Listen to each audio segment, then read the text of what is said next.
At 6'1", 285 with a 400-pound bench press, Brian Price may seem to be indestructible, and on the high school football field, he has been. In fact, it's Price who's been doling out the destruction at Crenshaw High School the last few seasons. He made my linebacking career very easy, you know.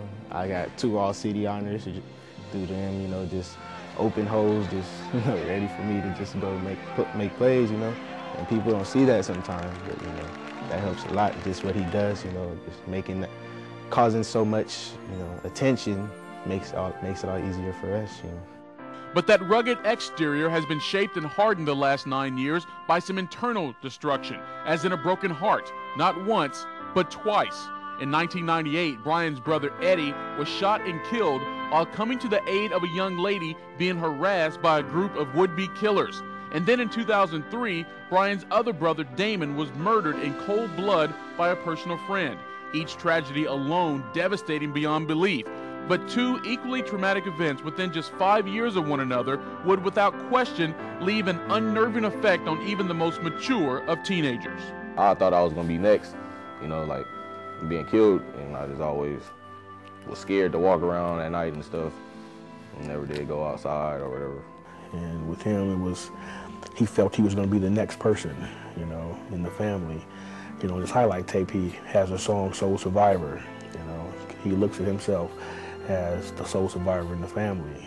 To help him deal with the mourning process, Brian turned to 2 outlets, football and drawing, both giving him a means of releasing his emotions, one through physicality, the other through creativity. When I was young, my hand would just take over. I just draw things that I think in my head. And yeah, sometimes it'll help me ease the pain, but sometimes it wouldn't. But I just draw just because I love to do it. And then remembering to my brothers. That was his way and is his way of coping. So it's really amazing how we all have to go through our own little ways of, you can't tell me how to get over this or to overcome. I have to find it from within, and drawing is one of his tactics. And that love for creativity made choosing a major in college an easy one. He wants to be an architect.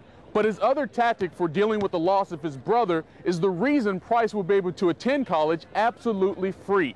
He played himself into one of the most sought-after recruits in Southern California, a defensive tackle in the mold of a Warren Sapp. Both UCLA and USC and other Pac-10 schools battled to sign him. But when it came time to make a decision, it was the Bruins who made the lasting impression.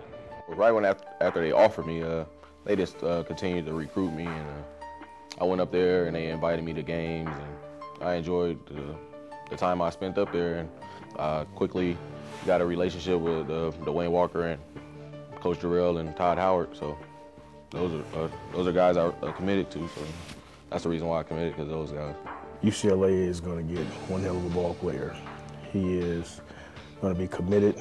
He's going to do whatever the coaches ask him to do.